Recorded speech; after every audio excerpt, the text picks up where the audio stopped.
The Chamber of Grand Deliberation, heart of the Cathar hegemony, was not constructed of metal or synthesized ceramic, but was instead an edifice grown from crystallized silicate, a biological architecture that absorbed and then re-radiated the collective dread of the assembled delegates.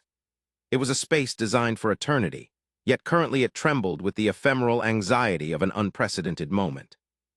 Hierarch Vex, his sensory tendrils retracted close to his carapace in a posture of extreme stress, occupied the apex throne, the elevated platform casting a shadow that seemed less a function of light and more a palpable shroud of political fear across the polished floor.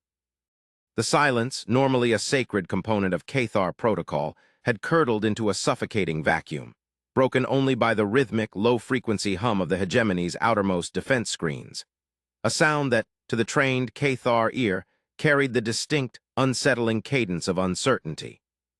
"We have reviewed the entirety of the sensor data for the 17th rotation," Hierarch Vex stated, his voice a dry, rasping vibration across the resonance panels, carefully modulating the tremor of his internal organs.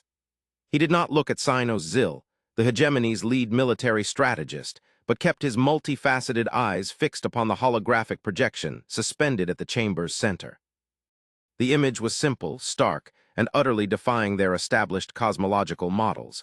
A single, massive vessel of non-Cathar origin, designated by their automated systems with the designation AHMN-1. It remains stationary. It has initiated no hostile action. It has made no further attempt at communication beyond the initial confounding signal. Yet its mere presence at the nexus point of the three systems, a point known in our histories as the umbilicus of unraveling, is, by the statutes of first contact and strategic preparedness, the highest possible threat level. Cynos Zil state for the record the estimated power signature of this vessel, the one they have designated with the arrogant simplicity: a human. Cynos Zil, a being of hardened, plated chitin and cold, computational logic, shifted slightly on his pedestal, the movement itself a practiced expression of restrained impatience with the Hierarch's philosophical dread. Hierarch, the designation is what confounds our analysis most deeply. Our cultural decryption matrix suggests it is not a designation of a class, but a unit of being which is nonsensical in a strategic context. We have assigned it the local operational tag, the Apex Disruptor. As for its power signature, the readings are contradictory. It generates a localized temporal distortion field of immense magnitude, consistent with a drive core designed to traverse void space instantly and without energy dissipation. Yet this field is entirely passive. It projects no offensive energy. It simply exists in a state of impossible inertial coherence. If the power we detect were to be weaponized, its theoretical yield exceeds the capacity to sterilize entire star systems. It is, by definition, the strongest dangerous ship we have ever detected. We have prepared the immediate activation of the torsion shields and the mobilization of the entire Central Fleet Reserve. This is the posture of a civilization preparing for the elbow of fate, the unavoidable confrontation that dictates the course of history. Venerator Sella, the hegemony's primary philosophical and historical observer, a being whose perspective stretched back across millennia, intervened from the lowest-tier sensory platform, her voice a low, melodic chime that cut through the military tension. And yet, Cynos Zil, it is precisely that absence of aggression that constitutes the true danger. Our entire history, our political architecture, is predicated upon the cycles of conflict and control. A vessel of this demonstrable capability, choosing not to engage, choosing not to threaten, choosing only to wait, this is an entropic force against which no kinetic defense can hold. We have observed the brief, chaotic history of the species that launched this vessel. They call themselves human. They are new to the galactic stage, having mastered FTL travel only in the most recent cosmic epoch. They fight among themselves with reckless abandon, yet they also possess a capacity for immediate, ethical unity that defies all statistical modeling. Their very existence is an affront to the predictable mechanisms of the universe we have charted. This, a human, is not a ship. It is a paradox, a physical manifestation of their incomprehensible will. The Hierarch Vex finally lifted his gaze to the Cynos. If it is a paradox, Venerator Sella, then we must resolve the ambiguity before it unravels the hegemony. If the vessel, which they so plainly named for their species, is truly their strongest, dangerous ship, then what does that reveal about their intent? Do they send their ultimate weapon to our most vulnerable? Rabel's strategic point as a prelude to invasion or as an impossible act of diplomacy. Our scouts captured only a fragmented burst of their initial communication, translated through the most advanced cultural algorithms. It was not a demand for territory, nor a threat of violence. It was a simple, declarative statement, an offering of what they termed contextual assistance. What manner of warrior race offers assistance, with a weapon of planetary destruction sitting on the perimeter of our realm? Zil, his mandibles clicking softly with the exertion of complex mental calculation, responded, his tone edged with professional disdain for such philosophical abstractions. Their logic is irrelevant. Their capability is all that matters. Their single vessel outmasses our heaviest battle station. Its signature is clean. It leaves no detritus of motive or intent. It is a vessel of pure power waiting. To an entity that believes in the supremacy of force, the vessel is the threat. We must proceed as if a human is the designation of their ultimate singular weapon, a final gambit. I submit again. Activate the torsion shields and send the diplomatic probe, but with a full tactical assault detachment prepared for immediate deployment if the human vessel so much as shifts its inertial dampeners. We must show them the disciplined resolve of the Cathar, or they will interpret our hesitation as fear, and fear is the purest invitation to conquest. The air in the crystalline chamber grew thick, pressurized by the political weight of the decision. The hierarch Vex closed his eyes, accessing millennia of inherited Cathar political memory, and knew that either decision, to attack or to delay, would be the true elbow of fate for his civilization. The decision was not one of speed, but of protracted internal agony. Days bled into rotations, and rotations into a cycle of agonizing stasis within the chamber of grand deliberation. The Cathar, a civilization that prided itself on millennia of predictable, meticulously managed societal rhythms, found themselves paralyzed by the one element they could not calculate: human intent. The single vessel, the designated AHMN-1, which the Cathar had internally labeled the Apex Disruptor, remained suspended in the blackness, an angular, dark monolith of impossible physics. Its hull was featureless, devoid of the customary weapons emplacements or sensor arrays that marked every known vessel in the galaxy. It was a vessel designed not to interact with its environment through emission, but through passive indifference, a silent testament to a technological mastery that made the Cathar feel like ciphers in their own cosmos. The political debate devolved into a circular, desperate attempt to fit the human anomaly into a Cathar schema. If it was powerful, it was aggressive. If it was silent, it was stalking. If it was singular, it was a scout for a fleet of unimaginable scale. They could not conceive of a power that did not seek to dominate. Venerator Sella articulated this cultural chasm during one of the chamber's many tense lulls. Hierarch Sinos, our perception is the shield that blinds us. We view this entity, this a-human, through the lens of the Great Cycle, the ancient Cathar philosophy that states all power must inevitably ascend to domination and then descend into entropy. The humans defy the cycle. Their history, studied now with frantic, retroactive desperation, is a sequence of near self-annihilation followed by sudden, paradoxical acts of unified global endeavor. The shared preservation of a threatened ecosystem, the voluntary decommissioning of entire weapons classes, the pooling of resources for purely aesthetic or philosophical exploration. They possess the capacity for apocalyptic violence and yet are driven, primarily, by an incomprehensible ethic of sympathy and preservation for what they define as life, even their adversaries. This vessel is their strongest not because of its destructive capacity, but because of its capacity for endurance. They seek not to attack, but to remain, to bear witness, and to persevere. This is their ultimate weapon. Zil countered, his voice a razor-sharp edge of pragmatism. Venerator, your philosophical analysis is a luxury we cannot afford. Endurance, when possessed by an entity of this scale, is merely a more insidious form of conquest. To outlast one's enemy is the most effective military strategy. We have a civilization to defend, not a philosophical treatise to compose. I maintain that the correct response is controlled engagement. We dispatch the diplomatic vessel, but it is accompanied by the Shadowclaw detachment. Covert units capable of a surgical strike on the vessel's perceived weak point, the inertial dampeners.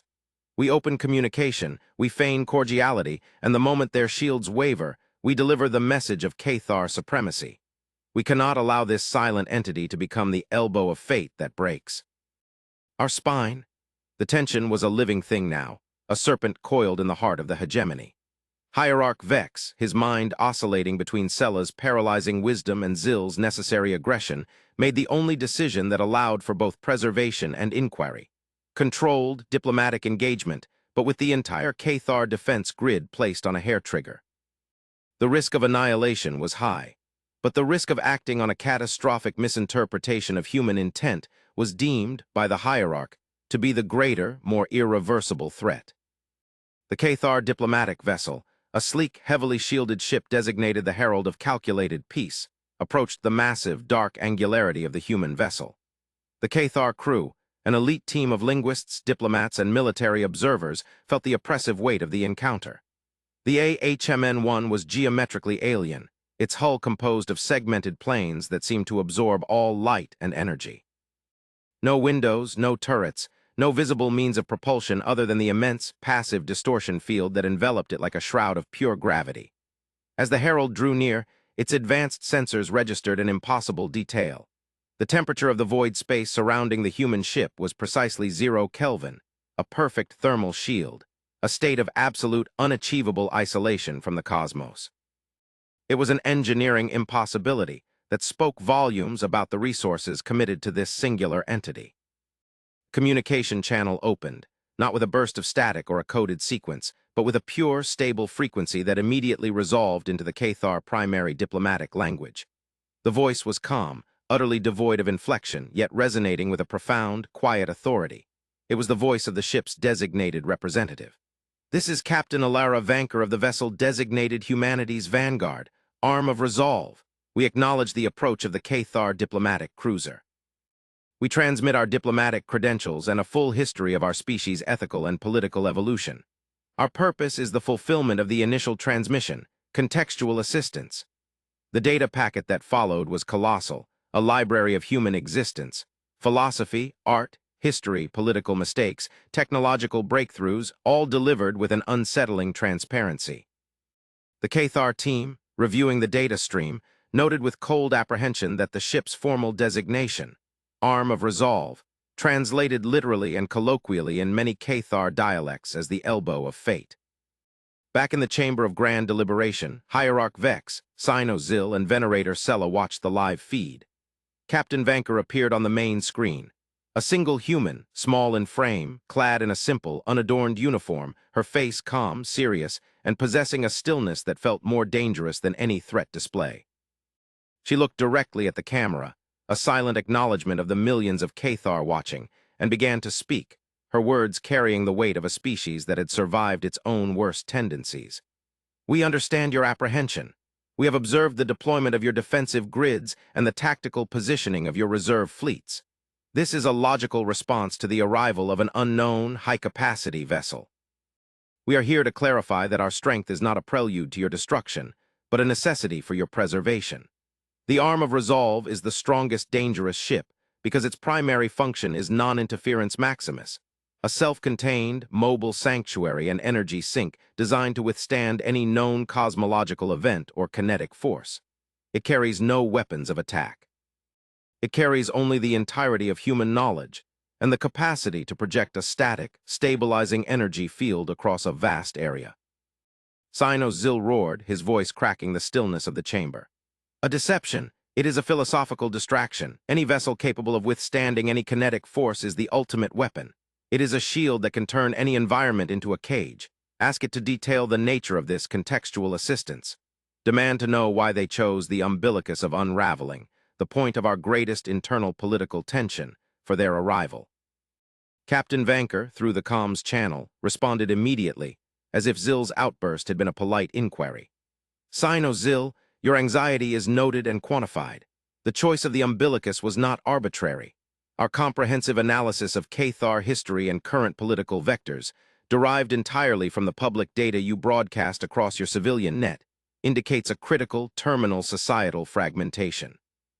Your hegemony is not threatened by an external force. It is threatened by its own structural rigidity and the failure to adapt the mechanisms of governance to the rising aspirations of your tertiary populations.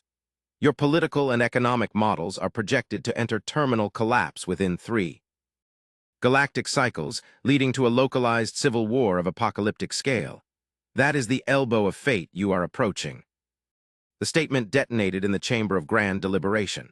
A localized, internally generated civil war of apocalyptic scale. The Cathar had masked their mounting political instability with a suffocating blanket of centralized control, yet their own external communications, their art, their market data, all the seemingly innocuous noise of their civilization, had been analyzed by the humans and translated into a single, undeniable conclusion. The arm of resolve was not there to fight the Cathar. It was there to prevent the Cathar from destroying themselves. The ultimate weapon was not a beam of annihilation, but a mirror reflecting an ugly, undeniable truth. Venerator Sella leaned forward, her resonance low and grave. This is the core of their strength, Hierarch, not their shielding, but their intellectual capacity for detached, ethical analysis. They see our systems not as political rivals, but as self-destructing organisms. Their contextual assistance is the offering of a solution to a problem we have systematically denied exists. They did not need to fire a single weapon. The simple revelation of their superior, cold understanding of our reality has already inflicted a political wound more profound than any bombardment. The hierarch Vex, his tendrils now extended in a posture of profound contemplation, finally spoke into the universal comm channel. Captain Vanker, your analysis is perturbing. We require clarification on the nature of this assistance. What does a species of proven, volatile self-destruction offer to an ancient civilization of structural stability? The human Captain Vanker's image remained unblinking. We offer the protocols of managed societal transition. Humanity's history is a record of near-constant, self-inflicted crises. We have developed systems to navigate the fragmentation of empire, the obsolescence of economic models, and the existential exhaustion of collective identity. The arm of resolve, the single vessel you designated, a human, is a repository of these successful transition models, complete with the energy capacity to deploy non-lethal, stabilizing infrastructure across your threatened populations. Clean energy, automated resource allocation, and a new framework for decentralized political discourse, all delivered without expectation of tribute or territorial claim. Our only expectation is the preservation of life and the cessation of the violence you are about to inflict upon yourselves. Her voice was not persuasive or emotional. It was simply factual, a mathematical proof of ethical necessity. The political fallout was immediate and catastrophic within the hegemony. Sinos Zil and the entire military-industrial bloc saw this as the ultimate Trojan horse, a soft power invasion that would permanently cripple Cathar sovereignty by substituting their chaotic internal freedom with an imposed, benevolent, human-managed order. The mere suggestion was anathema to the Cathar ethos of rigid self-determination. Yet a growing faction, led by Venerator Sella and the historical archivists, saw the proposal as a life raft. The historical data presented by the humans was unassailable. The Cathar civil war was statistically imminent. The humans had not offered to conquer them. They had offered to save them from themselves, a concept so alien to Cathar politics that it defied categorization. Hierarch Vex, presiding over the fractured council, felt the deep, tectonic shift in his species' philosophical foundations. The AHMN-1, that massive, silent ship, had, through its very existence and its message, become the ultimate catalyst, the elbow of fate not of war, but of enforced evolution. The most dangerous aspect of the human vessel was not its shield or its theoretical offensive power, but the ethical weight of its intention, the capacity to stand in the face of inevitable destruction and offer a solution free of self-interest. The debates intensified, protracted over what felt like an eternity, fueled by fear, arrogance, and a growing, desperate hope that this external intervention, this strange, small species, could offer a viable path away from the Cathar self-destruction. It was during one such extended period of deliberation, marked by a near-violent confrontation between Zil and Sella, that the central twist of the human presence began to emerge. Sinos Zil, in a moment of frustrated, calculated aggression, authorized a full sensor sweep of the AHMN-1 using the hegemony's deepest penetrating, highest resolution tachyon emitters. He intended to find the hidden weapon bays, the concealed warheads, the ultimate betrayal that he was certain the human comm concealed.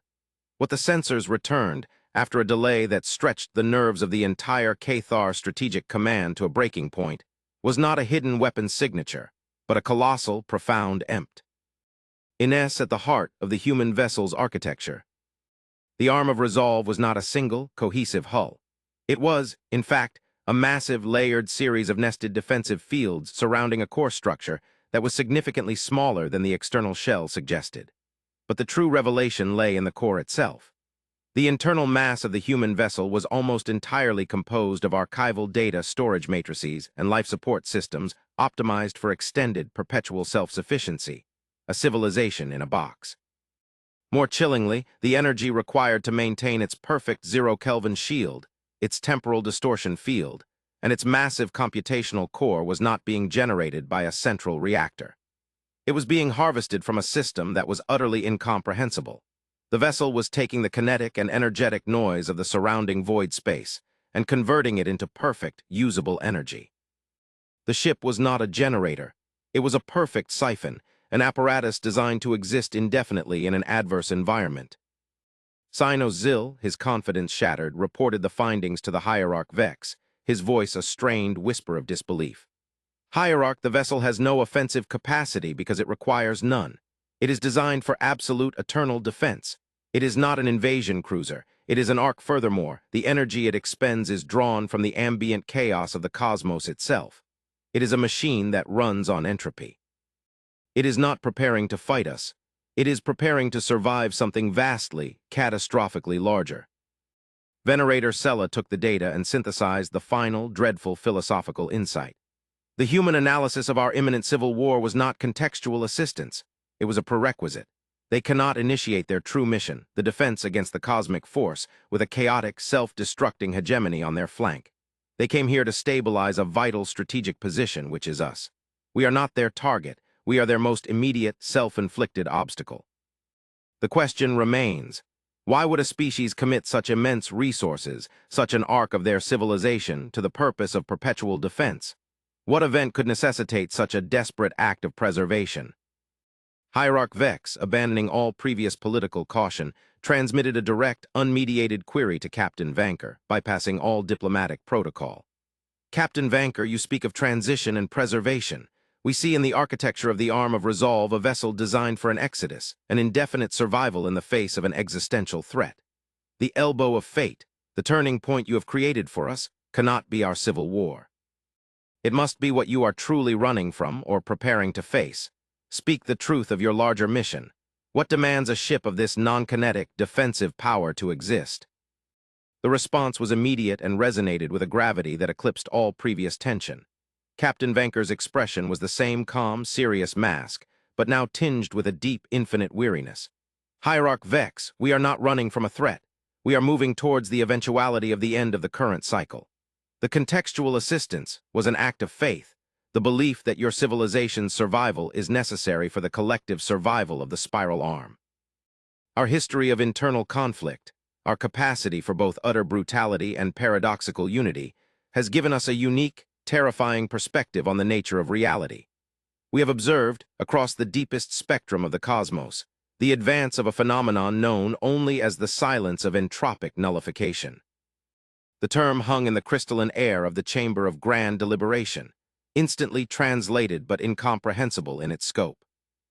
The silence, Captain Vanker continued, her voice steady against the weight of the cosmic revelation, is not a kinetic or energy-based adversary.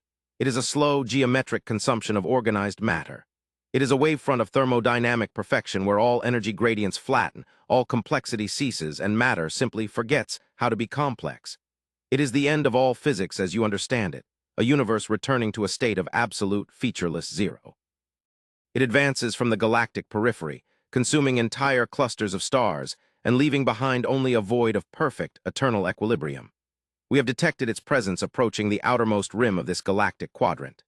The timeline, adjusted for the unique characteristics of its propagation, indicates that this region of the spiral arm will be subjected to the nullification wave within 5,000 cycles, a geological instant in the history of the Cathar hegemony. The revelation was a hammer blow to the Cathar psyche, a species whose entire existence was predicated upon the cyclical, predictable nature of the universe. The arm of resolve was not a weapon against a rival. It was a lifeboat against the annihilation of physics itself. Its strongest, dangerous nature was its engineering as a perfect, self-contained pocket of organized complexity, a defiance against the final cosmic entropy. This was the true elbow of fate, the confrontation that would define all civilizations. The entire political landscape of the hegemony instantly reconfigured. Sino-Zil's military concerns shifted from human invasion to the logistics of galactic-scale defense against a foe that was not a foe, but a natural law. Venerator Sella's philosophical inquiry found its dreadful culmination.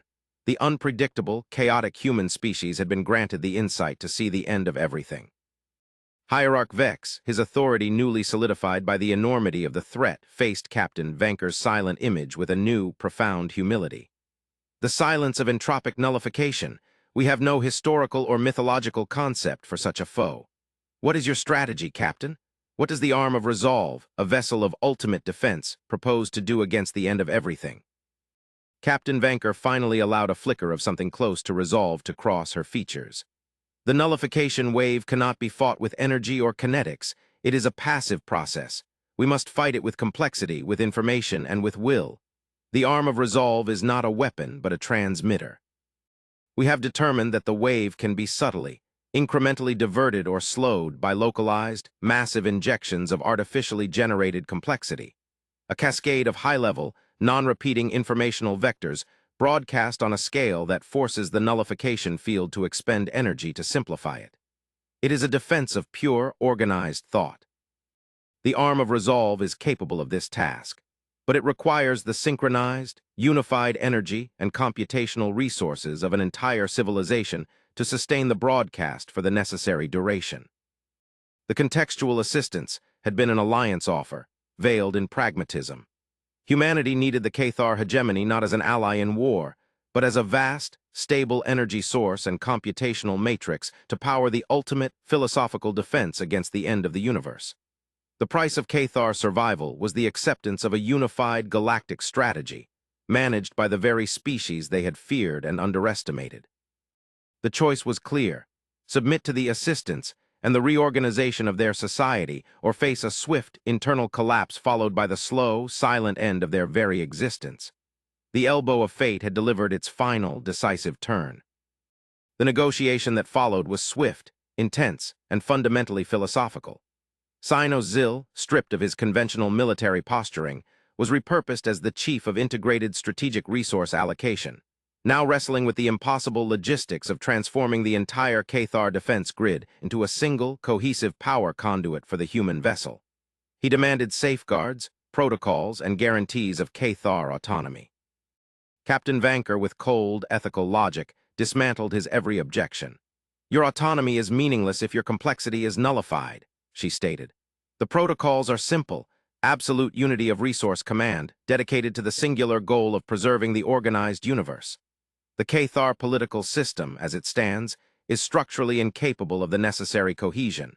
The fragmentation we identified will cripple the defense effort within moments of initiation. We require the immediate adoption of the managed societal transition protocols to ensure the stable flow of the required energy." Venerator Sella became the bridge between the two species, translating the terrifying pragmatism of the humans into the language of Cathar survival. She argued that the humans were not taking their freedom, but demanding they earn their freedom by rising to the ultimate challenge. The core of human strength, she realized, was not technology, but their capacity to stare into the abyss and still choose a course of action rooted in collective preservation. They had a history of making difficult, ethical, collective choices under duress, a history the Cathar had rejected. Now, that history was their only salvation. The hegemony, broken by the threat of its own failure and the greater cosmic dread, signed the accord of necessary unity. The entire Cathar industrial military complex was placed under the joint command of Captain Vanker and Hierarch Vex, an alliance forged in the absolute certainty of cosmic doom. The ensuing operations were a masterclass in controlled, ethical emergency transformation. The arm of resolve, the ship the Cathar had mistaken for a terrifying warship, revealed its true capacity, not as a destroyer of worlds, but as a conductor of civilization. Its stabilizing field immediately dampened the political hotspots on the Cathar homeworlds, not through force, but through the provision of abundant, non-scarcity resources, instantly alleviating the economic pressures T. Hat fueled the separatist movements. It deployed orbital arrays that broadcast the managed transition educational packages, retraining Cathar politicians in methods of decentralized, consensus-based governance. The sheer, unflinching benevolence of the human endeavor was a weapon unto itself, disarming hostility with the impossibility of self-interest. The final phase of the plan began when the first sensor readings from the galactic rim confirmed Captain Vanker's timeline. The nullification wave had measurably accelerated its propagation. The silence was coming. The entire Cathar power grid, including every starship, every planetary reactor, and every orbital collector, was wired into the main processing core of the Arm of Resolve. The human vessel, still stationary at the umbilicus of unraveling, began to glow faintly, an almost imperceptible shift in its dark angularity as the colossal energy of an entire civilization flowed into its core. Captain Vanker, standing on the observation deck of the Cathar Command Spire, now shared with Hierarch Vex and Venerator Sella, initiated the final sequence. The broadcast will begin. It is not an energy weapon, Hierarch. It is a torrent of organized, self-referential, deeply chaotic, and yet highly structured informational data. We are going to make the cosmos too complicated for entropy to simplify. The transmission began not as a visible beam of light, but as a profound, silent wrenching of reality itself. A wave of perfect, intricate, and ultimately baffling informational complexity was projected outward, a shield of pure data against the encroaching chaos. The larger twist, the true elbow of fate that the human arrival had initiated, was not the galactic threat itself, but the nature of the Arm of Resolve's power. As the massive informational broadcast began, drawing power from the Cathar hegemony, Venerator Sella, watching the data flow, noticed a minute anomaly in the power signature, a detail that the human analysis had likely overlooked in their focused, existential calculation. The energy being drawn from the Cathar grid was only half the power required for the massive informational broadcast. The other half was being generated internally by the human vessel, siphoned from the nullification wave itself. Sella, her voice trembling, turned to Hierarch Vex. Hierarch, look at the energy equations. The human ship is not just siphoning ambient chaos, it is drawing power directly from the nullification wave. The Arm of Resolve is not just a defense against entropy, it is a mechanism that harvests the energy of the end of the universe to fuel the fight against that same end. The greatest danger is the closest source of power. Captain Vanker, who had turned to monitor the diagnostic readouts, acknowledged the observation with a calm nod. Venerator Sella is correct. The Arm of Resolve is a regenerative defense. It consumes the entropic field at its periphery to generate the complex informational output at its core. It is the ultimate expression of human survival philosophy, finding the seed of renewal in the heart of destruction. We did not share this detail initially because it is a conceptually terrifying act, to rely on the immediate proximity of annihilation to fuel one's preservation. It is the human logic of turning every poison into a component of the cure.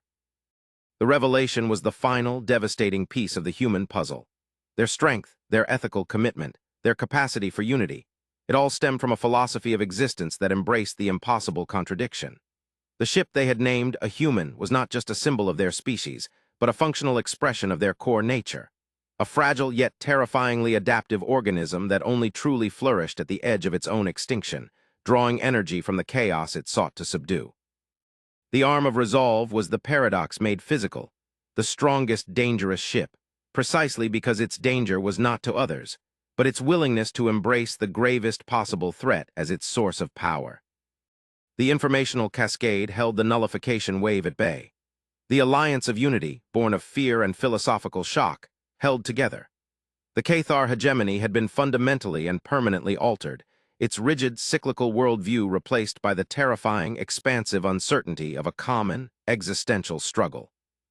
The Cathar, under the guidance of Captain Vanker's calm, logical command, began to thrive in the new reality of perpetual crisis, their internal strife forgotten in the face of the silent, cosmic dread. They learned the human logic, that stability is not the absence of threat, but the organized, unified response to constant, inevitable danger. The Chamber of Grand Deliberation, once a bastion of political fear, was now a joint strategic operations center, its crystal walls humming not with dread, but with the focused, quiet determination of two civilizations linked in the most profound of alliances. Hierarch Vex, no longer a politician but a sentinel, stood beside Venerator Sella, watching the human Captain Vanker direct the massive power flow. He spoke, his voice carrying the deep reflection of a species newly awakened to its true place in the cosmos. They are so small, yet they carry the weight of the organized universe. They are chaotic, yet they impose the greatest order. The arm of resolve, the elbow of fate, was never a weapon to strike out. It was a fulcrum upon which destiny was to be shifted, powered by the terrifying will of a species that found its greatest strength not in power, but in the collective commitment to simply be, even when existence itself is the greatest, most challenging paradox.